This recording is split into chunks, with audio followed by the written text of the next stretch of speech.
दंडवत, बहुत बहुत प्रणाम, बहुत बहुत वंदन। रण, भक्ति और दान। रण यानी कि लड़ाई, लड़ाई, भक्ति जी, और दान, जी। ये तीनों जवानी के काम है, बुढ़ापे में एक भी नहीं होगा। सोई राम जोई राम, है ना? जोई राम। जोई राम सोई राम। जी। तो इसका अर्थ क्या है जो सभी भक्तों तक पहुंचे? ओहम सोहम की उलट पलट है। वो हम स्वयं जगाइए। स्वयं जगाएं। हाँ, if you can't go outside then go inside. जी, यूं कहता है, मैं भीतर गया गया। और मैं भी तर गया। वाह, क्या बात है! बहुत देखिए सुंदर क्या बात। सुंदर बात। भा गा वा आ ना, भगवान। भगवान। भा से भूमि, गा से गगन, वा जी। से वायु, जी। आ के डंडे से अग्नि और ना से नीर। जी, ये पंच तत्व से ही हमारा शरीर बना हुआ है। महाकुंभ में हर जगह आप सब देखेंगे, कहीं पर धुना है तो कहीं पर संत रमते हुए दिखाई दे जाएंगे।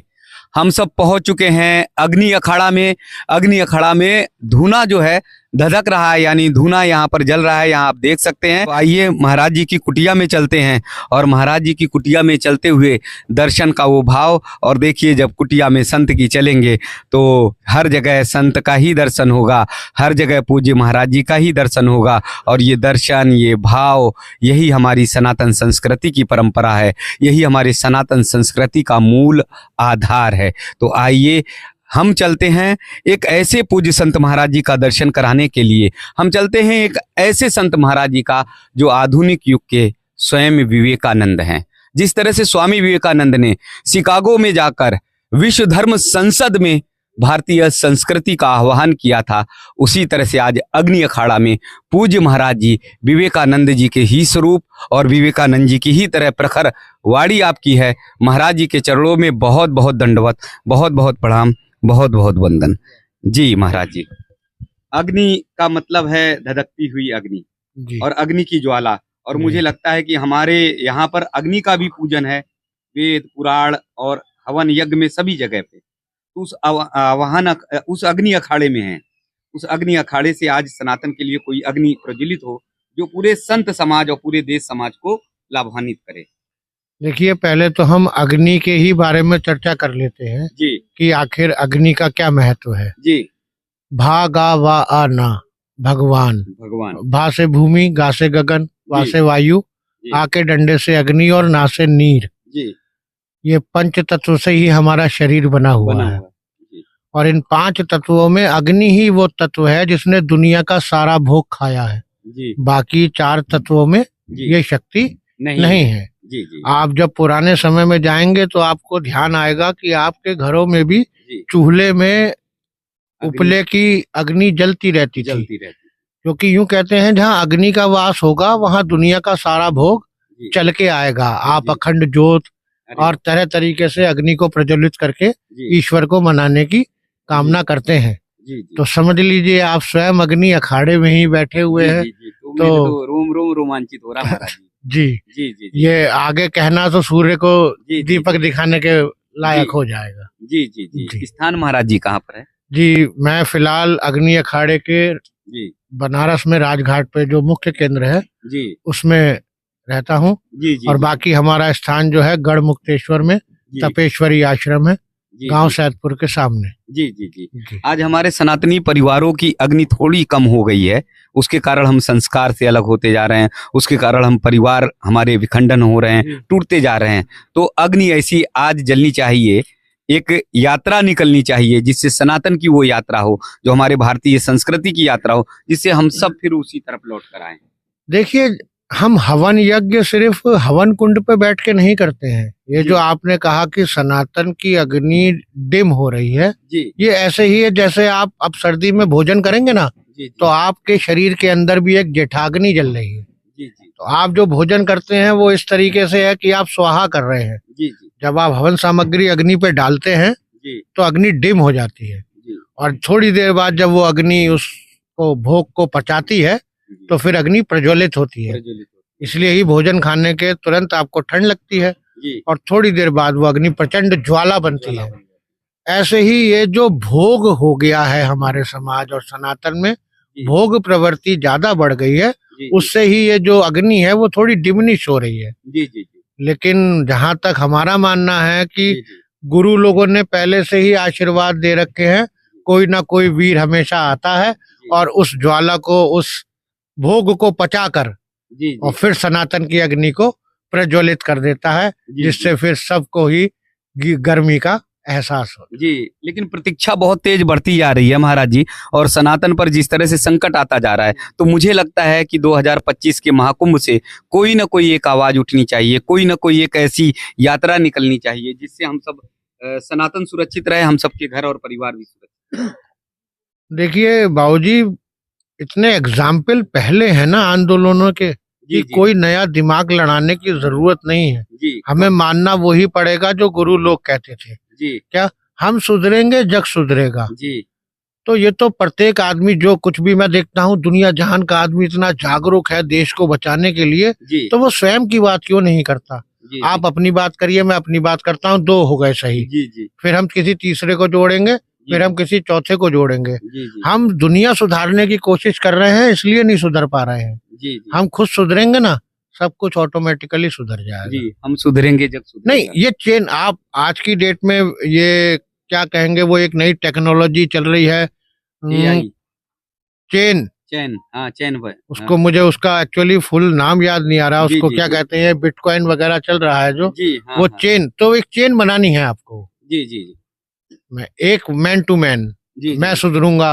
आप सुधरेंगे, ऐसी जी। एक चेन बनती चली जाएगी, जी और उस दिन वो माला भी जी जी पूरी हो जी। जाएगी। युवाओं के लिए, देश के युवाओं के लिए क्या कहेंगे, जो सनातन की आज कर्णधार हैं, जिन पर भविष्य भारत का टिका हुआ है, महाकुंभ को लेकर कि वो महाकुंभ आए, क्या सीख कर जाएं, क्या लेकर यहाँ से जाएं? देखिए, जो मेरे गुरु जी लोगों ने मुझे सिखाया वही मैं आपको कन्वे कर सकता हूँ। जी जी। रण, भक्ति और दान। रण यानी कि लड़ाई, लड़ाई, भक्ति जी और दान, जी, ये तीनों जवानी के काम है, बुढ़ापे में एक भी नहीं होगा। काम, रण, भक्ति और दान, क्या गजब की बात कही महाराज, बहुत सुंदर। ये जवानी में ही करना है। नहीं, ये होगा ही जवानी में, जवानी में ही होगा। बुढ़ापे में कुछ नहीं होगा। जी जी जी जी जी, बस आगे क्या कह सकता हूँ। जी, बहुत सुंदर बात महाराज जी ने कही है। रण, भक्ति, दान, ये जवानी में ही आप कर सकते हैं। और पूज्य महाराज जी ने ये बहुत बड़ा सूत्र दिया है। महाकुंभ से ये सूत्र जो है हर सनातनियों तक पहुंचना चाहिए। अगर आप वीडियो देख रहे हैं तो मुझे लगता है कि ये मूल मंत्र पूज्य महाराज जी ने दे दिया है, और हम सबको भी याद रखना चाहिए। रण, भक्ति और दान, पूज्य महाराज जी ने ये कह दिया, ये जवानी में ही होता है, बुढ़ापे में किसी भी के बस की बात नहीं है।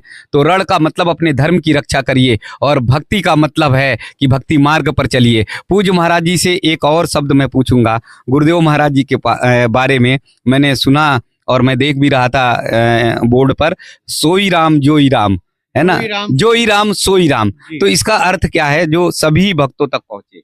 ओहम सोहम की उलट पलट है। ओहम सोहम की उलट पलट। जी जी। आप राम कहीं गए नहीं है, आप याद करिए, आ जाएंगे। जी जी जी तो जब आप स्वयं राम के चरित्र को धारण करेंगे, जी जी, तो आप स्वयं हो जाएंगे। जी जी अहम ब्रह्मास्मि। जी जी तो वो कहीं और नहीं है। जी। अभी बात चली भागा वा आना, तो उन्हीं पंच तत्वों से ये शरीर भी बना हुआ है, और उन्हीं से ये भी बना हुआ है।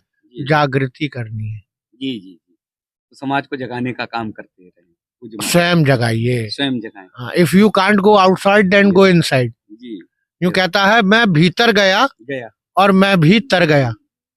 वाह, क्या बात है। देखिए क्या सुंदर बात। मैं भीतर गया और मैं भी तर गया। हम सब बाहर की दुनिया में घूम रहे हैं, खूब दौड़ लगा रहे हैं, मंदिरों में जा रहे हैं और तमाम तीर्थ स्थानों पर जा रहे हैं, लेकिन भीतर नहीं जा रहे हैं। और पूज्य महाराज जी का ये शब्द ब्रह्म का शब्द है। पूज्य महाराज जी का ये शब्द रामबाण है कि मैं भीतर गया, मैं तर गया। तो मैं भी तर गया। तो ये शब्द मुझे लगता है कि कभी कभी आते हैं और ब्रह्म शब्द बन जाते हैं। आपका ये शब्द मुझे लगता है कि हमारे लोगों के लिए, ये सब आप ही कर रहे हैं। आपने ही इतना बड़ा इंट्रोडक्शन दे दिया कि मुझे लग रहा है वो जाग गया जी कि विवेकानंद से तुलना कर दी, तो कुछ तो करना ही पड़ेगा, मजबूरी बन गई थी। नहीं, मैं जामवंत नहीं हूँ कि आपके बल पे जगा सकूं। मैं भी उनके चरणों की धूल भी नहीं हूँ, लेकिन मैं खुद स्वयं उसको अनुभव कर रहा हूँ, क्योंकि कोई भी जवाब सोच समझ के नहीं है, वो इंस्टेंटली आपके क्वेश्चन के साथ पैदा हो रहा है। राइट कह रहे हैं। जी जी जी जी। हाँ, वो दैव संयोग है, वो ईश्वरीय कृपा। जी जी जी। तो आज देखिए मेरा तो सौभाग्य है, जीवन का बहुत बड़ा सौभाग्य है। और पूज्य प्रातः स्मरणीय मनमोहन गिरी महाराज जी के साथ जब जब जहां जहां निकलते हैं तो ऐसा लगता है कि पावन पवित्र गंगे में गोते लगा रहे हैं, और वहां से ऐसे अनमोल हीरे, ऐसे अनमोल मोती निकल कर आते हैं, ऐसे अनमोल रत्न निकल के आते हैं कि मैं जीवन में अगर करोड़ों रुपए भी खर्च करूं तो शायद नहीं मिल पाए। तो पूज्य महाराज जी के चरणों में बहुत बहुत दंडवत। पूज्य महाराज जी के बारे में जो चर्चा चल रही थी, उस चर्चा को मुझे लगता है कि और आगे बढ़ाना चाहिए। देखिए महाराज जी ने एक तो देखिए कितनी सुंदर बात कही जी कि मैं भीतर गया तो मैं भीतर गया, मैं भी, ये बिल्कुल पूर्ण सच्चाई है। जी जी, ये पूर्ण सच्चाई है। अब महाराज जी ने कहा था ना कि रण, भक्ति और दान तीनों काम जवान के, बिल्कुल सच्चाई है। जी जी, जवानी नाम है बलिदान का विस्पान करने का, जवानी नाम है बलिदान का विस्पान करने का, और चुनौती संकटों को दे दुखों का मान करने का, ये जवानी है। अरे तो इस जवानी में ही तो सब कुछ हो सकता है। बुढ़ापे में तो देखिए कहते हैं ना कि बुढ़ापे में तो अपनी काया भी साथ छोड़ देती है, फिर क्या करोगे, क्या कर पाएंगे। इसलिए जो कुछ करना है जी जी, जवानी में कर लो, जो कुछ करना है जी जी, जवानी में कर लो। जिंदगी ही जवानी है, जवानी है। क्या बात है। दिल दुनिया का दीवाना, ना अपना रूप पहचाना, ये दुनिया दूर की सुहानी, ये दुनिया दूर की सुहानी है। जी जी जी, यानी कि जैसे कहते हैं ना, देखो महाराज ने कितनी सुंदर बात की, दुनिया दूर की, यानी कहते हैं ना कि दूर के ढोल सुहावने लगते हैं। एक कहावत। हाँ, तो ये दुनिया जो है वो दूर की सुहानी है। जी जी, इसको एक कहावत और है गुजराती में जी, कि दूसरे की थाली में लड्डू जो है ना मोटो लागो सो, दूसरे की थाली में लड्डू मोटो, हमारी थाली में तो थोड़ा कम दे दिया है, कमजोर सा दे दिया है, उनमें इतना बड़ा भरोसा दे दिया। जी जी जी, तो इसलिए कल सत्संग भी हो रहा था, तो एक सत्संग में ही आपने साधारण से बात कर दी कि राजनयन देखो, अगर करने का है तो 40 साल की उम्र तक है, उसके बाद आदमी कोई नया बीजारोपण नहीं कर पाता। सर स्पोर्ट्स फील्ड और आर्मी दोनों घर भेज देती है। रोहित शर्मा, विराट कोहली को लोग कह रहे हैं कि नमस्ते कीजिए। जो क्रिकेट के भगवान थे उन्हें कहने लगे 40 साल पे कि अब आप घर जाइए। क्या तो आप लॉजिकली भी देखिए, वो सिर्फ गुरु लोगों की वाणी ही नहीं है। आर्मी क्या साल पे घर भेज देती है, जब आपका जूस निचोड़ लेती है ना तो घर भेज देती है। जी, एज सिंपल एज दैट। जी जी, यस राइट। तो पूज्य महाराज जी के जो शब्द हैं, मुझे लगता है वो शब्द, जैसे मैंने बताया कि पूज्य महाराज जी ने वो शब्द जो है ब्रह्म की तरह प्रयोग किए, और आज मुझे लगता है कि ये शब्द जो है मेरे लिए आशीर्वाद और प्रसाद की तरह होंगे।